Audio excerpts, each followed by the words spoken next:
Hello everyone, hope you all are fine. आज का जो हमारा टॉपिक है वो है इनसाइट थ्योरी ऑफ लर्निंग, और इसको कोहलर्स थ्योरी भी बोला जाता है और गेस्टॉल्ट्स थ्योरी भी बोला जाता है। इसको अलग अलग नाम से जाना जाता है। ये बहुत ही इंपॉर्टेंट थ्योरी है। इसको थ्योरी ऑफ इनसाइट भी बोलते हैं। This theory is also known as learning by insight. तो ये जो थ्योरी है इसको लर्निंग बाय इनसाइट भी बोला जाता है। इस थ्योरी को जो दिया था वो उनको गेस्टॉल्ट साइकोलॉजिस्ट बोला जाता है। Gestalt psychologist is a group of German scientists. इस ग्रुप में 4 जर्मन साइंटिस्ट थे and they are Wertheimer, Kohler, Koffka and ल्यूइन।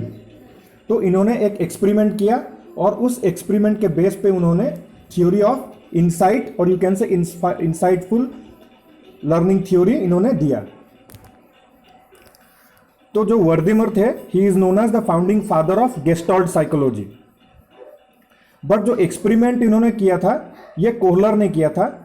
The other scientist assisted him in the experiment. तो गेस्टॉल्ट क्या है? एक जर्मन वर्ड है। Gestalt is a German word and it is known as an organized whole. N organized whole का मतलब ये है कि कोई भी प्रॉब्लम है उसको आप एज ए होल समझ सकते हैं। अगर प्रॉब्लम के बारे में आपको पूरी जानकारी है तो आप अच्छे से उसको समझ सकते हैं और अच्छे से सॉल्व कर सकते हैं। आधी अधूरी जानकारी से, by part knowledge, you cannot solve the problem properly. तो गेस्टॉल्ट साइकोलॉजिस्ट ने कहा है कि learning takes place as a whole and not in parts.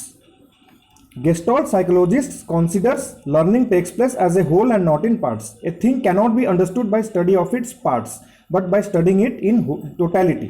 जैसा कि मैंने आपको बोला कि कोई भी चीज़ को एज ए टोटलिटी, अगर एज ए टोटल हम उसको स्टडी करेंगे कोई भी प्रॉब्लम को, तो हमें बेटर अंडरस्टैंडिंग डेवलप होगा, हम बेटर उसको समझ सकते हैं। पार्ट बाय पार्ट में हम उसको अच्छे से समझ नहीं सकते हैं। जैसा कि मैं आपको एक एग्जाम्पल दूंगा। जैसे एक आम का पेड़ है और उसमें आम लगा है, आपको आम तोड़ना है, बट आम जो है काफ़ी हाइट में है। तो आप क्या करेंगे? आप सोचेंगे, आप अपने सराउंडिंग की तरफ देखेंगे कि आपके पास क्या क्या साधन है, कैसा मेथड यूज करके आप आम को तोड़ सकते हैं, which is the best possible way that you can plug the mango. तो आपने देखा कि कोई पत्थर भी नहीं पड़ा हुआ है और छोटे छोटे डंडे पड़े हैं साइड में, और पेड़ में चढ़ना भी उतना इजी नहीं है because there are ants on the tree which will bite you. तो जो बेस्ट मेथड आपके माइंड में आया कि उस छोटे छोटे जो लकड़ी के टुकड़े हैं उसको मार के आप आम तोड़ सकते हैं। तो ये आपके माइंड में अचानक सा ये आइडिया आ गया कि लकड़ी को यूज करके आम को तोड़ना is a better method than climbing on the tree. तो ये एक आइडिया है जो आपको अचानक से आता है, ये इसको इनसाइट बोल सकते हैं आप। According to Gestalt psychologists, you can solve a problem only when you have full knowledge of the total situation and not by part knowledge.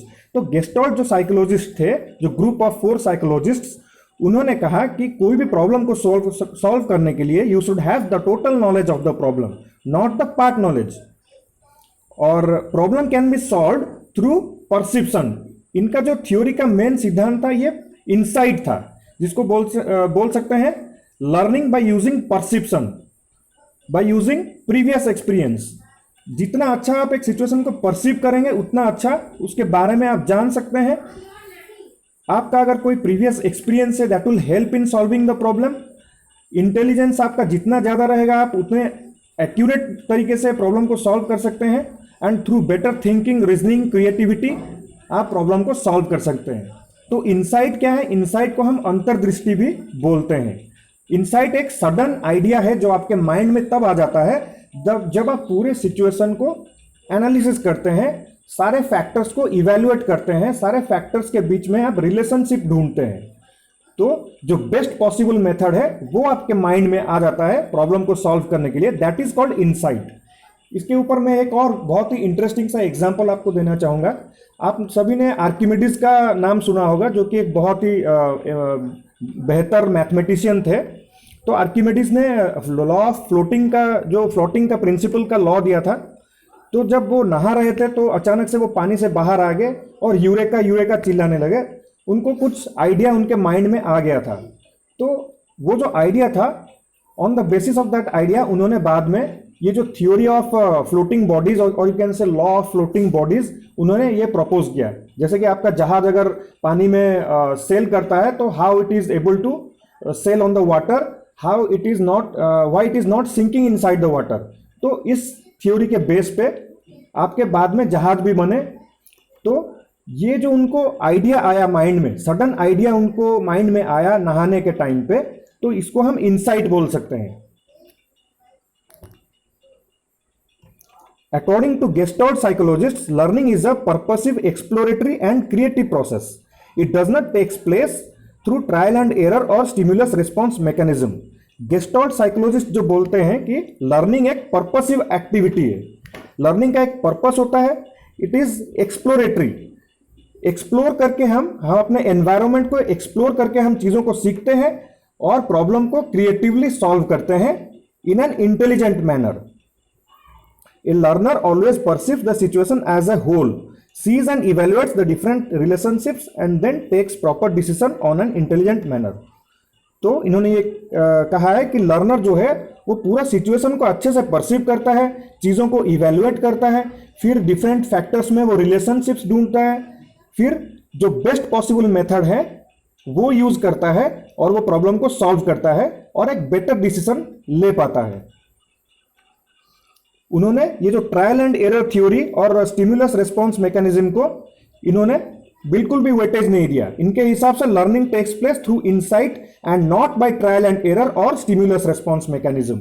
जैसा कि हमने प्रीवियस थ्योरीज में पढ़ा था, ट्रायल एंड एरर जो थॉर्नडाइक ने दिया था, स्टिमुलस रिस्पॉन्स मैकेनिज्म जो पैवलोव का था, तो ये सब थ्योरी पे वो बिलीव नहीं करते थे। उनके हिसाब से लर्निंग जो है वो एक क्रिएटिव प्रोसेस है जो कि इनसाइट के थ्रू होता है। इनसाइट मतलब ए सडन आइडिया जो आपके माइंड में स्ट्राइक करता है जब आप चीजों को अच्छे से इवेल्युएट करते हैं, सिचुएशन को अच्छे से समझते हैं, प्रॉब्लम को आप फेस करते हैं। Gestalt used the term insight to describe the perception of the whole situation by the learner and his intelligence to take proper decision in an intelligent way. तो इन्होंने ये वर्ड यूज किया gestalt psychologist, insight का word. Kohler gave this theory on the basis of his experiment on chimpanzees. तो Gestalt psychologist मैंने आपको बताया it is a group of 4 German psychologist, जो फाउंडिंग फादर जो थे वो वर्दीमर थे, बट जो एक्सपेरिमेंट जिन्होंने किया था वो कोहलर थे। तो उन्होंने इस एक्सपेरिमेंट के बेस पे कहा था कि learning takes place through insight and not by trial and error or stimulus response mechanism. Kohler performed the experiment with a chimpanzee named Sultan inside a cage. तो कोहलर जो थे उन्होंने एक एक्सपेरिमेंट किया अपने थ्योरी को प्रूव करने के लिए, और उन्होंने जो एक्सपेरिमेंट किया वो एक चिंपैंजी के साथ किया, उसका नाम सुल्तान था, और वो एक स्पेशली डिजाइंड केज में उन्होंने एक्सपेरिमेंट किया। तो उन्होंने क्या किया, सुल्तान को एक केज में डाल दिया। केज के रूफ में उन्होंने ही hanged a banana, a bunch of banana, and उस केज में उन्होंने एक बॉक्स रख दिया। वो बनाना को तभी ले सकता है जब वो बॉक्स का यूज करे। तो इनिशियली सुल्तान क्या करता है, केज के अंदर जंप करता है, but he is not able to get the bananas, but later on he uses the box as a platform and then he jumps from the box and gets the banana. So Sultan is successful in getting the banana. ये पहला step था experiment का, ये पहला step था। आप इस photograph में देख सकते हैं, this is the first step. यहां पे बनाना हैंग किया गया है केज के अंदर, और यहां पे बॉक्स है। तो उन्होंने कोहलर ने क्या किया, फर्स्ट स्टेप में जो एक्सपेरिमेंट का फर्स्ट स्टेप था, उन्होंने एक बॉक्स रख दिया था केज के अंदर, और सुल्तान ने वो बॉक्स को यूज करके वो बनाना, यहाँ पे जो बनाना उन्होंने हैंग किया था वो बनाना को ले लेता है और खा लेता है। तो उन्होंने क्या किया, सेकेंड स्टेप में, ये हमारा सेकेंड स्टेप है, कोहलर ने ये सेकेंड एक्सपेरिमेंट किया था। उन्होंने थोड़ा एक्सपेरिमेंट को और कॉम्प्लिकेटेड बना दिया। उन्होंने बनाना का जो हाइट था वो थोड़ा सा बढ़ा दिया, ऊंचा कर दिया, and he kept 2 boxes inside the cage. अब सिचुएशन ये था कि सुल्तान अगर दोनों बॉक्सेस को यूज करता है one upon the other, then only he can have the banana. So Sultan acts accordingly. वो क्या करता है, दोनों बॉक्सेस को वन अपॉन द अदर वो रखता है और बनाना को ले जाता है। तो उन्होंने जो थर्ड स्टेप था, ये हमारा थर्ड स्टेप है एक्सपेरिमेंट का जो कोहलर ने किया था। थर्ड स्टेप में वो क्या करते हैं, बनाना को केज के बाहर हैंग कर देते हैं और वो 2 स्टिक रख देते हैं केज के अंदर। He keeps 2 sticks, one is the larger stick, another is the shorter sticks. One stick is hollow from inside so that जो दूसरी स्टिक है वो होलो के अंदर घुस सकता है, और दोनों स्टिक जब जुड़ जाएंगे तो वो लंबा हो जाएगा और बनाना को लिया जा सकता है। उन्होंने कुछ ऐसा सेटअप किया था कि एक स्टिक को यूज करके बनाना नहीं लिया जा सकता है, जब वो दोनों स्टिक को जोड़ेगा तभी बनाना वो ले सकता है। तो थर्ड स्टेप और थोड़ा कॉम्प्लिकेटेड कर दिया। तो Sultan, you can see here, Sultan is thinking here. वो क्या करता है, थोड़ा कॉम्प्लिकेटेड हो गया है, तो सुल्तान यहाँ पर बैठ के सोच रहा है। He think what to do, he evaluates the whole surrounding. वो सिचुएशन को अच्छे से इवेल्युएट करता है, देखता है उसके पास क्या क्या साधन है बनाना को लेने के लिए।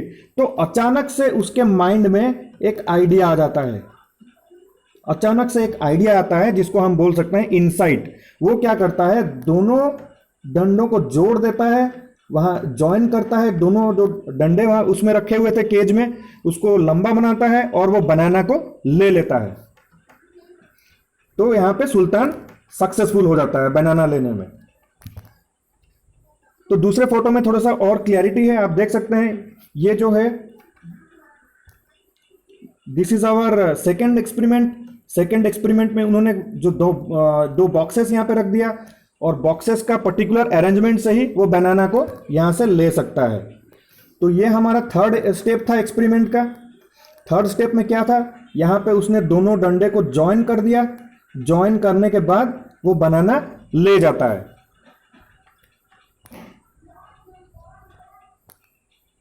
In the other experiment Kohler made this problem more difficult. जैसे कि मैंने बताया कि सेकेंड स्टेप में उन्होंने थोड़ा सा और डिफिकल्ट बना दिया था एक्सपेरिमेंट को।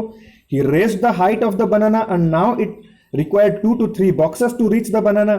The boxes are to be placed one on the other in a specific way to reach to the banana. Again Sultan succeeds in getting the banana. तो सेकेंड स्टेप में भी सुल्तान सक्सीड हो जाता है बनाना लेने में। वो बॉक्स को अरेंज कर देता है और चढ़ के बनाना ले लेता है। तो ये सेकेंड स्टेप था। सिमिलरली थर्ड स्टेप उन्होंने थोड़ा सा और कॉम्प्लिकेटेड कर दिया था। जैसे कि मैंने आपको बताया, 2 उन्होंने डंडे रख दिए, एक होलो था अंदर से, एक डंडा जो था it was larger than the other. एक डंडा एक दूसरे डंडे के अंदर ऐसा अरेंजमेंट हुआ था कि वो फिक्स हो सकता था, तो उसका हाइट लेंथ बढ़ाया जा सकता था। तो सुल्तान क्या करता है, थर्ड स्टेप में भी दोनों डंडे को अटैच करके बनाना ले लेता है। सो कोहलर ने क्या कंक्लूड किया ये एक्सपेरिमेंट से, that Sultan did not use trial and error mechanism nor stimulus response mechanism. Sultan जो था by using the perception, his thinking, reasoning, creativity, intelligence, वो क्या करता है, बनाना को ले जाता है। तो हमने जो एक्सपेरिमेंट देखा वो 3 स्टेप्स में था। अब हम उस 3 स्टेप्स को थोड़ा डिस्कस कर लेंगे। Steps of insight learning. पहला स्टेप क्या था, the situation as a whole is perceived by the learner. Learner क्या करता है, सिचुएशन को पहले समझता है, अच्छी तरीके से समझता है, फिर वो एनवायरनमेंट की तरफ देखता है, उसके एनवायरनमेंट आसपास क्या चीजें हैं, उनके बीच में क्या रिलेशनशिप है, वेरियस फैक्टर्स को एनालिसिस करता है, इवैल्यूएट करता है। फिर थर्ड स्टेप में आता है, अचानक से उसको एक सडन आइडिया आ जाता है how to solve the problem, और वो सक्सीड कर जाता है। तो इस थ्योरी में, इनसाइटफुल थ्योरी में, ट्रायल एंड एरर का ज्यादा यूज नहीं हुआ है। इनिशियली वो सुल्तान जंप किया था बनाना लेने के लिए, फिर वो बॉक्सेस को अरेंज करके बनाना ले लेता है। तो इनिशियली ये ट्रायल एंड एरर से थोड़ा सा शुरू हुआ है, बट बाद में जो लर्निंग हुआ है it is through insight and not through trial and error और स्टिम्युलस रिस्पॉन्स। तो इस थ्योरी का एजुकेशनल इंप्लीकेशंस क्या है ये हम देख लेते हैं। एजुकेशनल इंप्लीकेशंस, करिकुलम जो है, करिकुलम का मतलब है को curricular activities plus syllabus, syllabus plus को करिकुलर एक्टिविटीज। तो करिकुलम फ्रेमर्स जो हमारे हैं उनको एक ऐसे तरीके से करिकुलम को फ्रेम करना चाहिए so that it will have a proper combination of syllabus and को करिकुलर एक्टिविटीज, जिससे कि आपका बच्चे का एक होलिस्टिक डेवलपमेंट हो सकता है, all round development of personality. तो आप सुने होंगे पहले के टाइम पे जो स्टडी का पैटर्न था वो 3R प्रिंसिपल पे था। ये वर्ड जो है आप हमेशा you will come across always 3R principle. 3R का मतलब है रीडिंग, राइटिंग एंड एरिथमेटिक। तो पहले के टाइम पे जो स्टडीज था हमें ज़्यादा स्ट्रेस दिया जाता था कि रीडिंग पे, राइटिंग पे और एरिथमेटिक पे। बट अभी का जो सिचुएशन है स्टडीज में, एजुकेशन का जो पैटर्न है, को करिकुलर एक्टिविटीज को ज़्यादा ध्यान दिया जाता है, सिलेबस एंड को करिकुलर एक्टिविटीज को। पहले ये को करिकुलर एक्टिविटीज को एक्स्ट्रा करिकुलर एक्टिविटीज बोला जाता था, बट अब now it is an integrated part of our syllabus. को करिकुलर एक्टिविटीज क्या है? जैसे एक्सटर्नल एक्टिविटीज हो गया, प्लेइंग हो गया, सिंगिंग हो गया, डांसिंग हो गया, आर्ट एंड क्राफ्ट हो गया, आईसीटी रूम होता है स्कूल्स के अंदर for computer knowledge, for video games, for different types of audio visual aids आप यूज करके पढ़ाते हैं। तो ये सारे एक्टिविटीज जो है ये सिलेबस के साथ जुड़ गए और इससे क्या होता है, एक बच्चे का होलिस्टिक डेवलपमेंट होता है। तो करिकुलम बनाने के टाइम पे हमें खास ध्यान में रखना चाहिए कि सिलेबस जो है वो it should be according to the need, interest, aptitude of the children's, and it should be combined properly with the co-curricular activities such as games, sports and other activities. Subject matter should be presented as a whole, not in parts. जैसे आप कोई class के 6th class के बच्चे को पढ़ा रहे हैं, what is planet, अर्थ, आप अर्थ के बारे में पढ़ा रहे हैं, तो आप डायरेक्ट अर्थ के बारे में नहीं पढ़ाएंगे। पहले आप उसको बताएंगे यूनिवर्स क्या है, यूनिवर्स के बारे में बताएंगे, फिर आप उसको मिल्की वे के बारे में बताएंगे, फिर सोलर सिस्टम के बारे में बताएंगे, उसके बाद आप एक एक करके प्लैनेट के बारे में बताएंगे। सिमिलरली आप जब एक बॉडी पार्ट्स के बारे में बच्चों को बता रहे हैं, जैसे क्लास 2 के बच्चे को आप बॉडी पार्ट्स के बारे में समझा रहे हैं, तो डायरेक्टली आप nose, eyes, ears, heart, lungs के बारे में नहीं बताएंगे। First of all you will show him the picture of a complete human body, then you will explain the different parts of the body. तो सब्जेक्ट मैटर में जो various lessons हैं उनमें उनके बीच में एक कनेक्टिविटी होना चाहिए।